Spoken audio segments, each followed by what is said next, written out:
एक नारी का सबसे बड़ा व्रत है, सबसे बड़ा धर्म है पतिव्रता धर्म। जिस नारी ने, जिस देवी ने अपने जीवन में पतिव्रता धर्म के व्रत के पालन को निभा लिया, भले ही वो सत्संग न करे, उसका कल्याण हो जाएगा। और कोई बनती हो मीराबाई हैं और पति में लठ देती हो, बाकी बातन को न सुनती हो,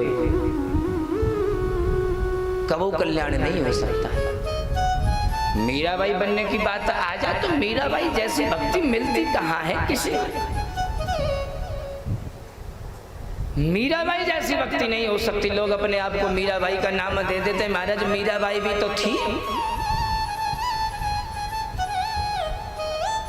जीवन में हमेशा ध्यान रखिएगा, देवियों के लिए सबसे बड़ा धर्म है पतिव्रता धर्म। अगर वो उसका पालन करती है तो उसका कल्याण हो जाता है। पर ऐसा ही नहीं महाराज कि केवल और केवल नारियों के लिए धर्म है, पुरुष वर्ग के लिए भी ये धर्म है,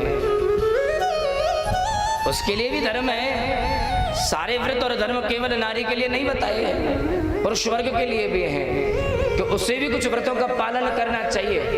चाहे वो भले ही सोमवार का व्रत न करें, एकादशी का व्रत न करें, मंगलवार का व्रत न करें, लेकिन एक नारी व्रत उन्हें अवश्य होना चाहिए।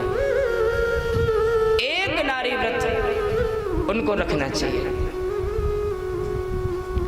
दोनों तरफ से जब धर्म का पालन किया जाए, जब समानता हो जाएगी।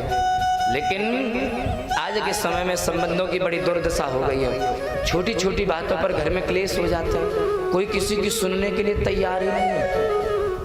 पति कुछ कह दे तो पत्नी को देखो, पत्नी कुछ कह दे तो पति को देखो। भैया तुम भले ही कुछ भी करो, काम समझाने काम करेंगे, बाद में आपकी मर्जी है, लेकिन जो लोग अपने घर में ऐसा कर्म करते हैं, ऐसे लोगों का कभी कल्याण नहीं होता। छोटी छोटी बातों पर सास ससुर को बुरी भली सुनाई जा रही है। अरे भैया विचार करो, जो पति तुम्हारा परमेश्वर के समान है, तो उस पति के माता पिता आपके लिए कितने पूजनीय हो जाएंगे, कितने पूजनीय हो जाएंगे। लेकिन नहीं, हमें सास ससुर की सेवा नहीं करनी है। सास ससुर की सेवा नहीं करनी तो चिंता मत करो, नरक में सेवा होगी तुम्हारी, नरक में सेवा होगी।